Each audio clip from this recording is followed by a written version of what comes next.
ക്രിസ്ത്യാനിക്ക് ലോകത്ത് ജീവിക്കാൻ ഏറ്റവും ബുദ്ധിമുട്ടുള്ള രാഷ്ട്രം, രാജ്യം ഏതാണെന്നറിയോ? അത് നൈജീരിയ ആണ്. 1999 ശരിയ നിയമം നിലവിൽ വന്നതോടുകൂടി നൈജീരിയയുടെ വടക്കു ഭാഗത്ത് 12 സംസ്ഥാനങ്ങളിലെ മുസ്ലിം തീവ്രവാദ ഗ്രൂപ്പായ ബൊക്കോം ഹറാം ക്രൈസ്തവർക്കെതിരെ അതിക്രൂരമായ പീഡനമാണ് അഴിച്ചുവിടുന്നത്. ഇന്റർനാഷണൽ സൊസൈറ്റി ഫോർ സിവിൽ ലിബർട്ടീസിന്റെ കണക്കനുസരിച്ച് 2009-2023 കാലഘട്ടത്തില് 52,250 ക്രിസ്ത്യാനികളെ കൊന്നൊടുക്കി. അവർ ചെയ്ത കുറ്റം അവർ ക്രിസ്ത്യാനി എന്നത് ആയതുകൊണ്ട് മാത്രമാണ്.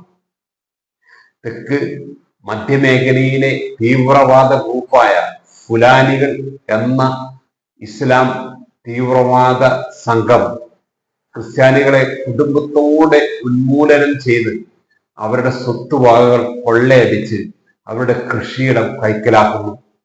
Islamic State West Africa Province എന്ന മുസ്ലിം തീവ്രവാദ ഗ്രൂപ്പ് ക്രിസ്തുമതത്തെ ഉന്മൂലനം ചെയ്യാൻ നൈജീരിയയിൽ കൊടിയ പീഡനമാണ് അഴിച്ചുവിടുന്നത്. 4 ദശലക്ഷം ക്രിസ്ത്യൻ കർഷകർ അവരുടെ കൃഷിയിടം നഷ്ടപ്പെട്ട് പല സ്ഥലങ്ങളിലായി അഭയാർത്ഥികളായി കഴിയുന്നു. മധ്യ നൈജീരിയയിൽ മാത്രം 50,000 ക്രിസ്ത്യാനികളാണ് ഇതുവരെ ആക്രമിക്കപ്പെട്ടത്. 2015 മാത്രം 4,028 ക്രിസ്ത്യാനികളെയും 2014 2,484 ക്രിസ്ത്യാനികളെയും കൊന്നൊടുക്കി. ക്രിസ്ത്യൻ ദേവാലയങ്ങള് ഏകദേശം 198 ദേവാലയങ്ങള് ആക്രമിച്ച് നശിപ്പിച്ചു. ഇതെല്ലാം വേൾഡ് ഓപ്പൺ ഡോർ എന്ന സംഘടനയുടെ റിപ്പോർട്ടാണ്. ഈ കഴിഞ്ഞ ക്രിസ്മസ് ദിനത്തിലാണ് ബെന്യു സംസ്ഥാനത്ത് കോണ്ടറിൽ വിശുദ്ധ കുർബാനക്കിടെ 11 ക്രിസ്ത്യാനികളെ വെടിവെച്ചു കൊന്നത്. കഴിഞ്ഞില്ല, ആ സംസ്ഥാനത്ത് ക്രിസ്ത്യാനികളെ കുടുംബത്തോടെ കുടിയൊഴിപ്പിച്ച് അവരുടെ ഭൂമി കയ്യേറി അവരുടെ വീടുകൾ തീയിട്ട് നശിപ്പിച്ചു.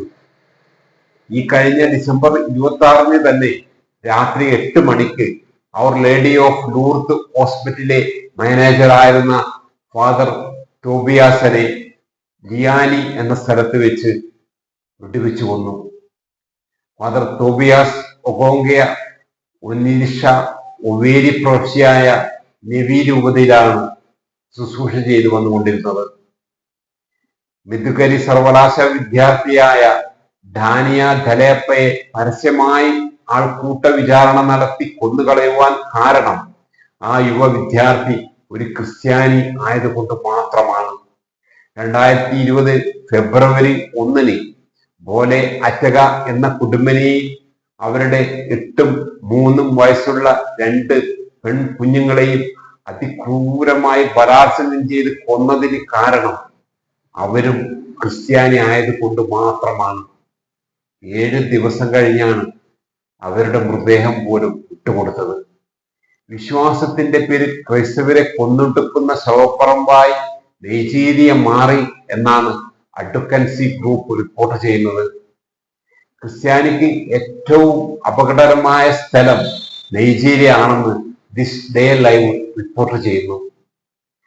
ബിഷപ്പ് മാത്യു ഹസൻ കുക്ക പിതാവിന്റെ വാക്ക് കടമെടുത്താൽ നൈജീരിയയിൽ ക്രിസ്ത്യാനികൾക്കെതിരെ ഏറ്റവും ക്രൂരവും പൈശാചികവും മൃഗീയവുമായ കൊല നടത്തുന്നവരുടെ ഒരു കൊള്ള സങ്കേതമായി ആ രാഷ്ട്രം മാറി എന്ന് നമുക്ക് കാണാം. സ്തുതിയായിരിക്കട്ടെ.